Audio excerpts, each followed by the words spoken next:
देखिए, प्रधानमंत्री नरेंद्र मोदी के युग में बीजेपी ने ऐसे कई राज्यों में जीत का पताका लहराया है जहां पहले पार्टी सत्ता में नहीं रही। कई नए नए रिकॉर्ड्स बनाए। असम और त्रिपुरा जैसे राज्यों में बीजेपी पहली बार अकेले अपने दम पर बहुमत के साथ सत्ता में आई।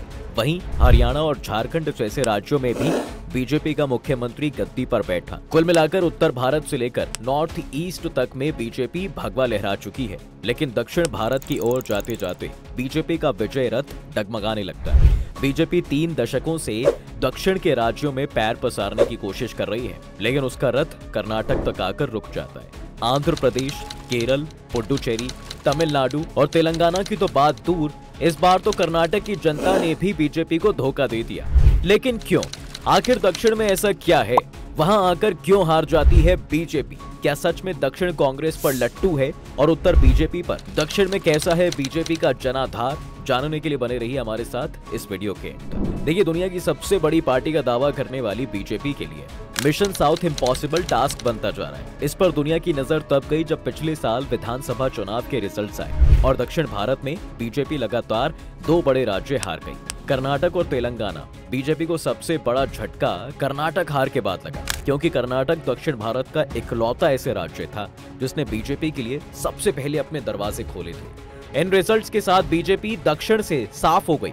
हालांकि पुडुचेरी में वो सत्तारूढ़ गठबंधन का हिस्सा जरूर है।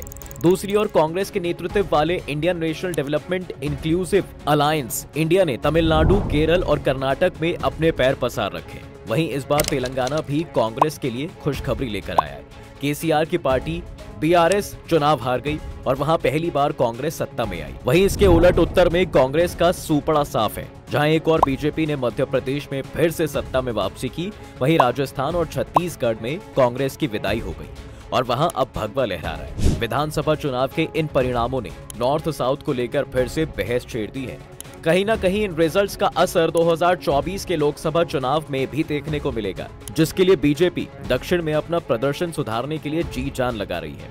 अब देखा जाए दोस्तों, तो दक्षिण के इन राज्यों में 130 लोकसभा सीटें हैं, जिसमें से अभी महज 29 सीटें बीजेपी के पास हैं। इसमें 25 अकेले कर्नाटक से ही हैं, जबकि 2019 में 4 सीट तेलंगाना में जीती थी। इससे आप समझ सकते हैं कि बाकी के राज्यों में बीजेपी के कैसे हालात होंगे। दक्षिण को प्रमुखता से लेने की एक वजह और भी है। दरअसल नॉर्थ इंडिया के मेन स्टेट्स में पिछले 2 लोकसभा चुनावों में बीजेपी को बम्पर सीटें मिली हैं। उत्तर प्रदेश से लेकर मध्य प्रदेश और महाराष्ट्र तक बीजेपी की सरकार है। पूर्वोत्तर में भी कमल खिल चुका है। उत्तर भारत के जिन राज्यों में अभी वो सत्ता में नहीं है, वहां भी वो प्रमुख विपक्षी दल हैं। पश्चिम बंगाल में भी ऐसा ही है। अब ऐसे में बीजेपी इस बात का ध्यान भी रख रही है कि अगर यहाँ पर सीटें कम हो तो इसकी भरपाई साउथ से की जा सके। दक्षिण में जमीन मजबूत करने में जुटी बीजेपी के लिए आंध्र प्रदेश, तमिलनाडु और केरल जैसे राज्य सबसे बड़ा चैलेंज है, क्योंकि तमिलनाडु, आंध्र प्रदेश और केरल में बीजेपी के पास एक भी लोकसभा सीट नहीं है। वहीं आंध्र प्रदेश और केरल में तो पार्टी का एक एमपी तक नहीं है। जी हाँ, 2019 के लोकसभा चुनाव में आंध्र प्रदेश में बीजेपी को महज 1% वोट मिले थे। आंध्र प्रदेश की तरह ही बीजेपी के सामने तमिलनाडु में भी चुनौती बड़ी है। दरअसल दक्षिण भारत में बीजेपी का कोई खास जनाधार नहीं है। बीजेपी की छवि हिंदूवादी पार्टी की है और तमिलनाडु द्रविड़ आंदोलन की जमीन रही है। इसके साथ ही बीजेपी पर लगा हिंदू पार्टी का टैग ज्यादा मुश्किल पैदा करता है। इसके अलावा वहां की प्रमुख पार्टी ऑल इंडिया अन्ना द्रविड़ मुनेत्र कड़गम यानी के AIADMK से उसका गठबंधन था, लेकिन 25 सितंबर 2023 को उसने भी बीजेपी से दूरी बना ली। AIADMK के इस फैसले के पीछे की वजह बीजेपी की राजनीति का तरीका है। जी हाँ, तमिलनाडु में बीजेपी के नेता जिस तरह से लगातार बयानबाजी कर रहे थे, उससे AIADMK काफी दिनों से नाराज चल रही थी। पार्टी के उप महासचिव KP मुनुस्वामी का कहना है कि भाई बीजेपी के प्रदेश अध्यक्ष के अन्नामलाई समेत अन्य नेता AIADMK के आदर्शों पर तो लगातार हमला बोल ही रहे थे। साथ ही जयललिता और राज्य के पहले मुख्यमंत्री CN अन्नादुराई जैसे नेताओं को लेकर भी टिप्पणी कर रहे थे। इससे AIADMK के नेता और कार्यकर्ता खुद को अपमानित महसूस कर रहे थे। इसके अलावा तमिलनाडु की राजनीति में पार्टी का घटता कद और घटता जा रहा था। 2024 लोकसभा चुनाव होने वाले हैं और उसके साथ ही अप्रैल 2026 में प्रदेश में विधानसभा चुनाव भी होना है। पार्टी के ज्यादातर नेताओं का मानना है कि भाई तमिलनाडु की राजनीति कुछ अलग तरह की है। वहाँ की जनता बारी बारी से डीएमके और एआईएडीएमके को मौका देती रहती है। बीजेपी की राजनीति में जिस तरह से हिंदुत्व का मुद्दा फोकस पॉइंट है, बीजेपी से गठजोड़ रखने से एआईएडीएमके को 2024 के लोकसभा और 2026 के विधानसभा चुनावों में नुकसान उठाना पड़ सकता है। वहीं बीजेपी की वजह से कॉम्पिटिटर डीएमके को हमलावर होने का ज्यादा मौका मिल रहा था। आगामी दोनों चुनावों में पार्टी के प्रदर्शन को ध्यान में रखकर एआईएडीएमके ने बीजेपी से अलग होने का फैसला किया। दक्षिण के एक और इम्पोर्टेंट राज्य केरल में बीजेपी पूरा जोर लगा रही है। बावजूद इसके बीजेपी का यहाँ पर कोई विधायक नहीं। ऐसा तब है जब उसके लोकल ऑर्गेनाइजेशन आरएसएस की यहाँ पर 4500 से ज्यादा शाखाएं होने का दावा किया जाता है। राज्य में एक बड़ी आबादी ईसाई समुदाय की है दोस्तों, और बीजेपी की नजर इसी पर है। लेकिन यहाँ भी हिंदूवादी पार्टी होने का तमगा बीजेपी के लिए मुश्किलें पैदा कर रहा है। हाल ही में कांग्रेस नेता एके एंटनी के बेटे अनिल एंटनी के पार्टी में शामिल होने से बीजेपी को उम्मीद है कि वो इस समुदाय को अपने पाले में खींचने में सफल होगी। कुल मिलाकर कर्नाटक और तेलंगाना को छोड़ दिया जाए तो दक्षिण के राज्यों में बीजेपी के पास कोई बड़े कद का नेता नहीं है, ना ही किसी लोकल और बड़ी पार्टी का सपोर्ट, जिसकी कमी हर राज्य में देखने को मिली है। यही सवाल है जिसके बारे में बीजेपी सोच रही है, जिससे कि न सिर्फ पार्टी का आधार मजबूत हो सके बल्कि लोकसभा चुनाव 2024 में ठीक ठाक सीटें भी जीत सके। तो क्या ऐसे में बीजेपी 2024 में दक्षिणी राज्यों को रिझा पाएगी? इस वीडियो में हमने दक्षिण के वैसे 6 राज्यों आंध्र प्रदेश, कर्नाटक, केरल, पुडुचेरी, तमिलनाडु और तेलंगाना में बीजेपी के जनाधार का एनालिसिस किया है। इस एनालिसिस के लिए हमने 2 बिंदुओं पर फोकस किया है। पहला, इन राज्यों में बीजेपी का वोट शेयर, और दूसरा, इन राज्यों की जिन सीटों पर बीजेपी ने चुनाव लड़ा है वहां पर पार्टी का वोट प्रतिशत।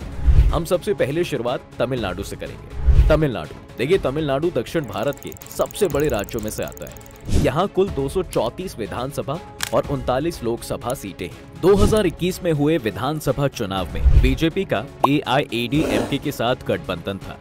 एआईएडीएमके के सहयोग की वजह से 20 सीटों पर चुनाव लड़कर बीजेपी 4 सीटों पर जीत हासिल करने में कामयाब रही थी। तो इस चुनाव में बीजेपी का वोट शेयर 2.62% रहा था। वहीं 2016 के विधानसभा चुनाव में बीजेपी ना तो एआईएडीएमके के साथ थी और ना ही डीएमके के साथ। उस चुनाव में बीजेपी 128 सीटों पर चुनाव लड़ी थी, लेकिन किसी सीट पर जीत नहीं मिली थी। यहाँ तक कि उसके 180 उम्मीदवारों की जमानत जब्त भी हो गई थी। 188 सीटों पर लड़कर भी बीजेपी का वोट शेयर 2.84 रहा था। ऐसा ही कुछ 2011 और 2006 के विधानसभा चुनाव में भी हुआ है। तमिलनाडु की लोकसभा सीटों पर बीजेपी का प्रदर्शन तो और भी खराब रहा है। 2019 के लोकसभा चुनाव में एआईएडीएमके के साथ होने के बावजूद बीजेपी को किसी सीट पर जीत नहीं मिली थी। 2009 और 2004 के आम चुनाव में भी बीजेपी खाता नहीं खोल पाई। हालांकि 2014 के लोकसभा चुनाव में बीजेपी को डीएमडीके, एमडीएमके और पट्टाली मक्कल कच्ची से गठबंधन का लाभ जरूर मिला। वहीं बीजेपी 7 सीटों पर चुनाव लड़ी थी, जिसमें से उसे 1 सीट पर जीत मिल भी गई। बीजेपी का वोट शेयर 5.5% रहा। तमिलनाडु में विधानसभा और लोकसभा चुनाव में बीजेपी के अब तक के प्रदर्शन पर नजर डालने से पता चलता है कि भाई वो खुद की बदौलत एक भी सीट जीतने में सक्सेसफुल नहीं हो पाई। अब कर्नाटक, देखिए सीटों के लिहाज से तमिलनाडु के बाद कर्नाटक दक्षिण भारत का सबसे बड़ा राज्य है। यहाँ विधानसभा में 224 सीटें और लोकसभा की 28 सीटें हैं। दक्षिण भारत में यही एक राज्य है जिसको लेकर बीजेपी दावा कर सकती है कि उसकी सियासी जमीन कुछ हद तक मजबूत है। हालांकि मई में प्रदेश की सत्ता खोने के बाद ये कहा जा सकता है कि भाई कर्नाटक में भी बीजेपी की राह आसान नहीं रही। ऐसा इसलिए भी कहा जा सकता है कि कर्नाटक में बीजेपी का सियासी जमीन जिस एक शख्सियत की वजह से इतनी मजबूत हुई थी, वो नेता अब राजनीति से अलग हो चुके हैं। हम बात कर रहे हैं 80 साल के बीएस येदियुरप्पा की। बीएस येदियुरप्पा का ही कमाल था कि 2008 के विधानसभा चुनाव में बीजेपी के कर्नाटक में शानदार प्रदर्शन का 110 सीटें जीतकर बीजेपी सबसे बड़ी पार्टी बनी थी और पहली बार अपने दम पर दक्षिण भारत के किसी राज्य में सरकार बनाने में भी कामयाब हुई थी। 2013 विधानसभा चुनाव छोड़ दें तो पिछले 6 विधानसभा चुनावों में बीजेपी का कर्नाटक में जो भी प्रदर्शन रहा था उसमें former chief minister BS Yediyurappa का काफी इंपॉर्टेंट रोल रहा। क्योंकि 2013 में येदियुरप्पा बीजेपी से अलग हो गए थे, जिसके बाद पार्टी चुनाव में बहुत बुरी तरह हारी।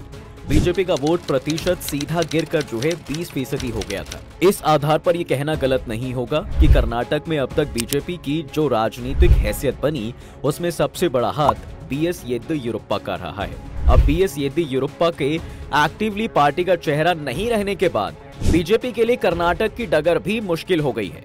आगामी लोकसभा चुनाव को देखते हुए बीजेपी एचडी कुमारस्वामी की रीजनल पार्टी जेडीएस को अपने पाले में लाने में कामयाब हो गई है, लेकिन इसका बीजेपी को कितना फायदा होगा ये 2024 के चुनाव नतीजे ही बताएंगे। आंध्र प्रदेश, देखिए तमिलनाडु और कर्नाटक के बाद आंध्र प्रदेश सीटों के लिहाज से सबसे बड़ा राज्य है। आंध्र प्रदेश में 175 विधानसभा सीटें हैं, वहीं लोकसभा सीटों की संख्या 25। आंध्र प्रदेश में बीजेपी का कभी भी कोई खास जनाधार नहीं रहा है। हालांकि 1990 में जब तेलंगाना अलग राज्य नहीं बना था, तब रीजनल पॉलिटिकल पार्टी टीडीपी के साथ गठबंधन की वजह से बीजेपी को कुछ सीटों पर जीत मिली। चंद्रबाबू नायडू वो नेता थे जिन्होंने 1990 के दशक में खुलकर बीजेपी का समर्थन किया था। टीडीपी अटल सरकार के दौरान एनडीए का हिस्सा थी। टीडीपी मोदी सरकार के पहले कार्यकाल में भी एनडीए का हिस्सा रही है। बीते कुछ सालों में आंध्र प्रदेश विधानसभा चुनाव आम चुनावों के साथ ही हुए हैं। बीजेपी का जनाधार कम रहा है, लेकिन टीडीपी के गठबंधन की वजह से बीजेपी ने 2014 में 4 विधानसभा सीटें और 2 संसदीय सीटें जीतने में कामयाब रही। 2014 विधानसभा चुनाव में बीजेपी का वोट शेयर 2% और लोकसभा चुनाव में 7% रहा। लेकिन 2019 के विधानसभा चुनाव और लोकसभा चुनाव में बीजेपी ने आंध्र प्रदेश में अकेले सभी सीटों पर चुनाव लड़ा है और दोनों ही चुनावों में पार्टी का वोट प्रतिशत 1% से भी कम रहा। इन दोनों चुनावों में बीजेपी अपना खाता तक नहीं खोल सकी थी। दिखाए गए चार्ट से आप समझ सकते हैं कि लंबे समय से टीडीपी का साझेदार रहने के बावजूद बीजेपी राज्य में अपना जनाधार मजबूत करने में कामयाब नहीं हो पाई है। वो टीडीपी की छत्र छाया के बाहर नहीं निकल सकी।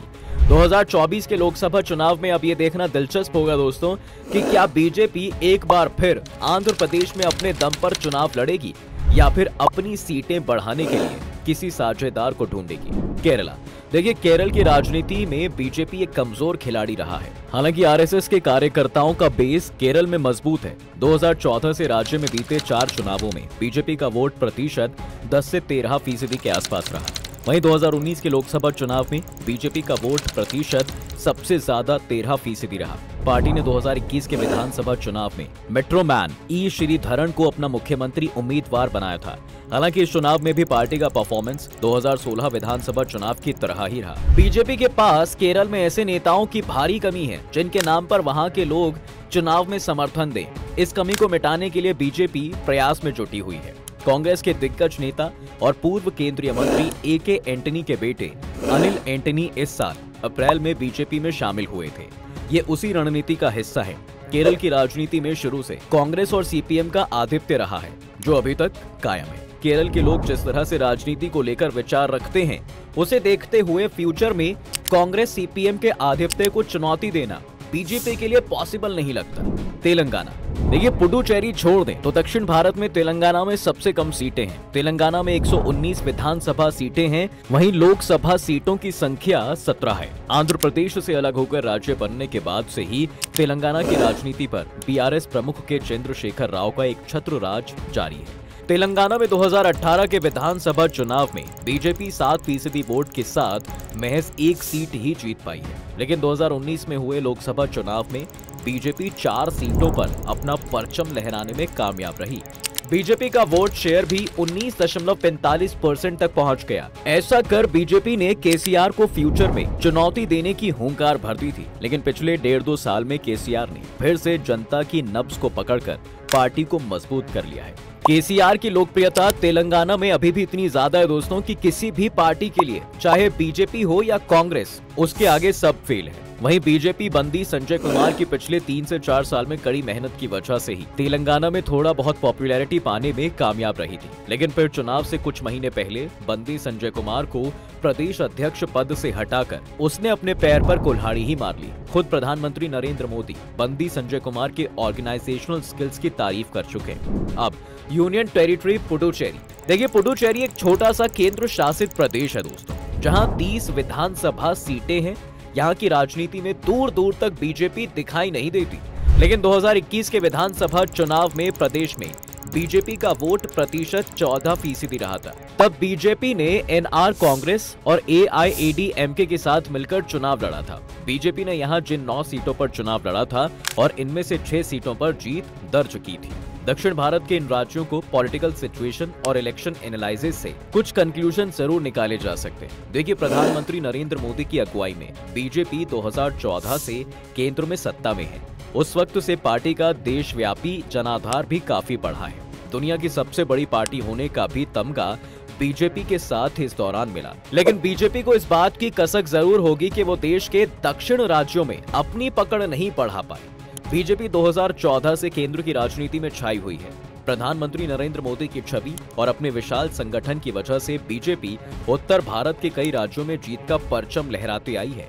लेकिन जैसे ही दक्षिण भारतीय राज्यों की बात आती है, बीजेपी का ये असर गुमसा होता दिखाई देता है। इसकी वजह है कर्नाटक और तेलंगाना को छोड़ दिया जाए तो दक्षिण के राज्यों में बीजेपी के पास कोई बड़े कद का नेता नहीं है, ना ही किसी लोकल और बड़ी पार्टी का सपोर्ट, जिसकी कमी हर राज्य में देखने को मिली है। बीजेपी ने जब भी एक आध सीटें जीती हैं, उसके पीछे किसी लोकल पार्टी के सपोर्ट होता है या कोई बड़ा लोकल चेहरा। हालांकि बीजेपी कोशिश कर रही है कि फिर से धीरे धीरे दक्षिण भारत के हर राज्य में सियासी जमीन मजबूत करे। अब देखने वाली बात होगी कि 2024 के लिए बीजेपी क्या रणनीति लेकर आएगी। आज की वीडियो में फिलहाल बस इतना ही। वीडियो अगर आपको पसंद आया है तो वीडियो को लाइक, शेयर और चैनल को सब्सक्राइब जरूर कर दें।